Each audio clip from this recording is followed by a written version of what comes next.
Hello and welcome to the WrestleTalk News. I'm Luke Owen and this is Wrestling News. Our top story today revolves around the retirement of one Billiam Goldberg, aka Gorg, father of Sorg, who will be having his final year in the professional wrestling ring this year. But where, oh where, will this retirement tour take place? One hot-headed rumor online has been AEW's All In September, but more concrete pitches come from promoter and trainer Rick Bassman, who told House of Wrestling that there will be a show in Jerusalem that would involve potentially both Goldberg and Sting. Not only that, but Bassman even suggests this could be a retirement match for both men. He also adds, I would not be surprised to see Bill end up back at WWE for something massive, title of your Amos DVD. Over to AEW now, and Tony Khan made an announcement on last night's Dynamite that next week he'll be making an announcement. Irony truly is dead. This will likely be the announcement of the new TV show Collision, which was trademarked a few months ago and has been heavily rumored as part of a new deal with Warner Brothers Discovery. The reason it's being announced next week is that next week is the Warner Upfront, where they announce all of their new deals. Collision is set to air on Saturdays, which doesn't mess up with any of our weekend plans, thanks for that, Tony, and could politely be described as a show for CM Punk and friends. Fightful Select are reporting that Punk will be the featured star on the show, kicking off a feud with Chris Jericho, once again proving that Y2J is the smartest man in wrestling not named Jeff Jarrett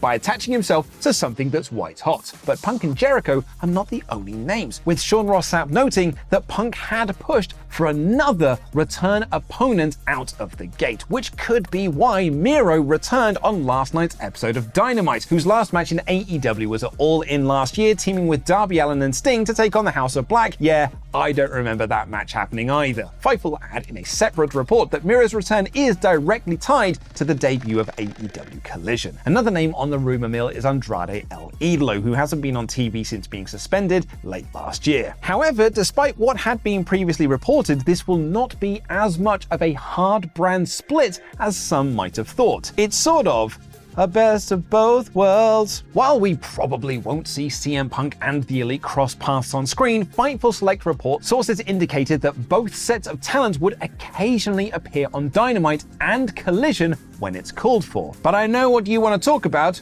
The finger thing means the taxes, so it's time to talk cash. There was a heavy amount of traction on some rumors yesterday that this new deal between AEW and Warner Brothers Discovery would be for $1 billion. Over 5 years. If true, that would be the same deal that WWE got for SmackDown on Fox. Fightful dug into this rumor and note that it could be true, but no sources within AEW or Warner Brothers Discovery would confirm. What they can confirm is that this is a good deal for AEW, and they also add that WBD sources have spoken glowingly about the relationship with All Elite Wrestling. But is it a deal that makes sense for WBD? Well, let's see what Brandon Thurston of WrestleNomics has to say about this. At YTD P18-49 averages, AEW is getting 90 cents per viewer hour. Level that up just to WWE's current Raw/SD values of $2.50, add 2 weekly hours, brackets, collision, close brackets, that does say slightly better P18-49 than Rampage, and I get that to an AAV of $200M to $220M, brackets at 5 years equals $1B, close brackets, or 5 times current deal. I totally get that, Brandon, but I think we should try and find a way to explain it to the layman's out there who don't understand business like you and I do. Can we do that? Such a deal for 5 weekly hours of AEW would be near equal value to SmackDown's current 2 weekly hours alone. Right, I'm just going to reread those tweets a few more times, and while I do, let's hear from today's sponsor. Average 18-49. Jim and Pal Ladies Wrestler Turbo Jack. When I'm not banging weights or pounding steaks, I'm feuding with my arch nemesis Fabian Lenoir, who's French. So Turbo Jack uses Babel to learn French and trash talk that no good son of a Lenoir in his native tongue. Babel is the best language app for me to use because it's scientifically proven to have you start speaking a new language in 3 weeks. The lessons are designed by real language teachers who teach you real world practical conversations. T'aimer une chaîne, Fabian Noir.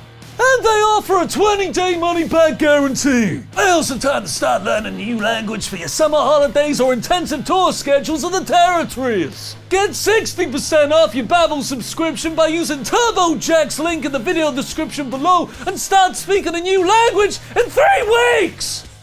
Don't worry, it'll happen soon. Now it's time for my review of AEW. No, Don! No!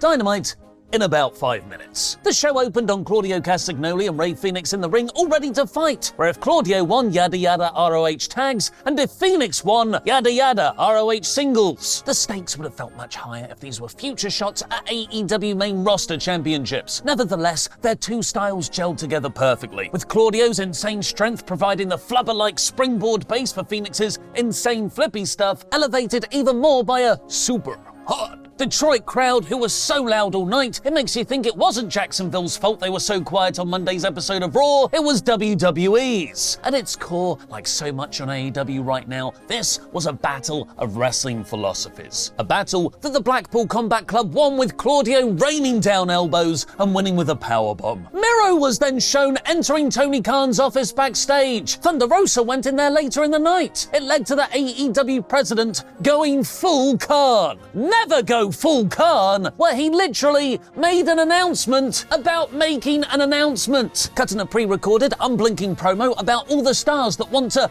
level up backstage in Winnipeg for TV time, and are reportedly unhappy with creative or clash with other people behind the scenes. Wait a second. Was CM Punk there too? Let's check in with WrestleTalk CM Punk return correspondent Brian Children. Brian, has CM Punk returned? Still no.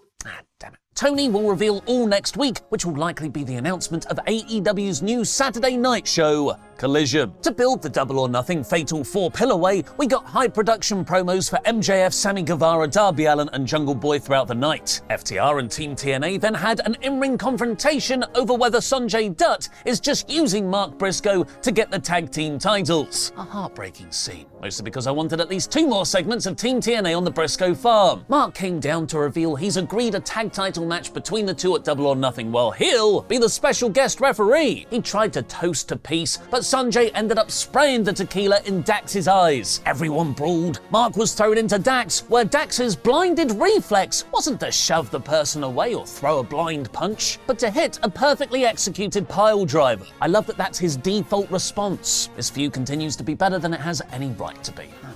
What's a male version of a Karen called? Oh yeah, here's Chris Jericho. He's got a restraining order against Adam Cole for creating an unsafe work environment. So Roderick Strong will face him in a Falls Count Anywhere match next week with the JAS banned from ringside. Orange Cassidy defended his international championship against Daniel Garcia in another excellent clash of wrestling philosophies. Technical violence versus relaxed style. Considering all the brilliant in-ring work all over this show, this was my favourite match. It expertly conveyed the larger character arcs of both men. Cassidy is accumulating more and more damage, not just in this match, but over the months of title defences, while Garcia was a fantastic technical wrestler, but his sports entertaining, showboating JAS ways likely cost him the win. The final sequence was sublime. Garcia viciously transitioning between submissions, then a quick exchange of near falls for Cassidy to triumph in the end, leaving Garcia to ponder maybe he really isn't suited to the sports entertainment ways. Christian came out to an already hot crowd and decided to turn them nuclear with the cheapest of heats. Well, your local hometown isn't very good, is it? Boo! Boo! The Detroit crowd was so offended for the remaining 5 minutes of this segment you could barely hear all of Christian's dead dad jokes. Wardlow's dad is dead, but he's a nobody. Arn Anderson has a son that he obviously doesn't see anything in, that's why he's with Wardlow. Christian is so good at this. Anna Jay and Julia Hart had a spirited, no-holds-barred match where commentary explained how they used to be friends. Both characters are currently heels though, which is always an awkward dynamic. Thankfully, the hot crowd and a bunch of weapon spots papered over the cracks. They missed the intended pile of chairs off a superplex, and Julia got the submission win. The best amigos of Trent, Chucky and Bandido then took on the House of Black for the trio's titles in the debuting Open House match stipulation, with no rope breaks, a DQ element of the opponent's choosing, 20 counts, and, best of all, really cool lighting, having the crowd plunged in darkness so you could only hear them rather than see them. I wasn't a fan of the Best Amigos jokingly forgetting to pick a stipulation until they were about to go out though, as it felt like they were belittling the House of Black's debuting new threat. They chose no spooky witches. The House of Black didn't need them though, as they won relatively easily in a fun match. We then cut backstage where Cassidy was shown unconscious on the floor.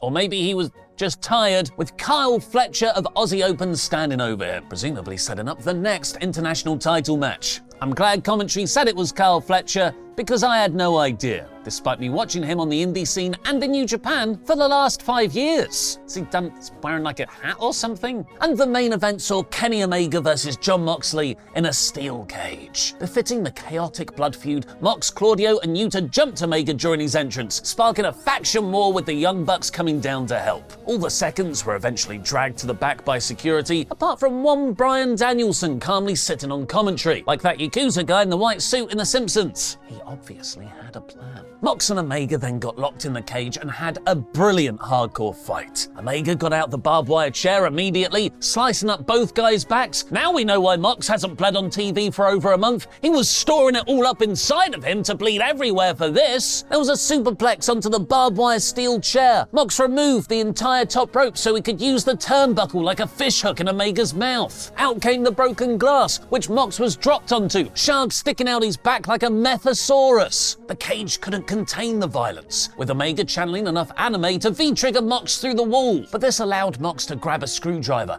Don Callis stopped Mox. Omega hit the one-winged angel. 1, 2... But then that carny piece of S-word Dom broke up the pin with the screwdriver, costing Omega the match. Callis, after 4 years together in AEW, betrayed his family, Kenny. This was what we've been suspecting for months, even when Moxley accidentally gashed open Don's head in a backstage angle. I think we'll get a promo soon from Don saying how he wants Kenny to be the best he can be. The old Kenny. And for that, he needed to turn on him, to snap him out of his complacency. And in the Blackpool Combat Club, he's got a faction who, at least claim, to want to make wrestlers the perfect version of themselves. Danielson laughed on commentary, claiming he had no idea. I don't believe him. This week's Dynamite was one of their best shows of the year at 92%. And the great wrestling will continue tomorrow on Parts Unknown. Here's Tempest with more. Stop the presses, stop the internet, because now we have another 2 names to announce for the first ever PFK World Cup to determine the best in the world at WWE 2K23. Representing WrestleTalk is the professor himself, Dan Layton, who will try to defeat 4 other WrestleTalkers on May 12th. And representing No Rules Barred is Lori Blake, who may hate quizzes but is good at games and will battle his fellow NR Beeple on May 13th, before the final match pitting WrestleTalk's best against No Rules Barred's best to see who will raise the PFK World Cup to determine the best in the world at WWE 2K23, only on Parts Fun Known. At YTD P18/4 at YTD P18-49 averages, AEW is getting 0. Level that up just to WWE's current Raw/SD values of $2.50 per 120 million brackets at 5 years equals 1. This thing, man.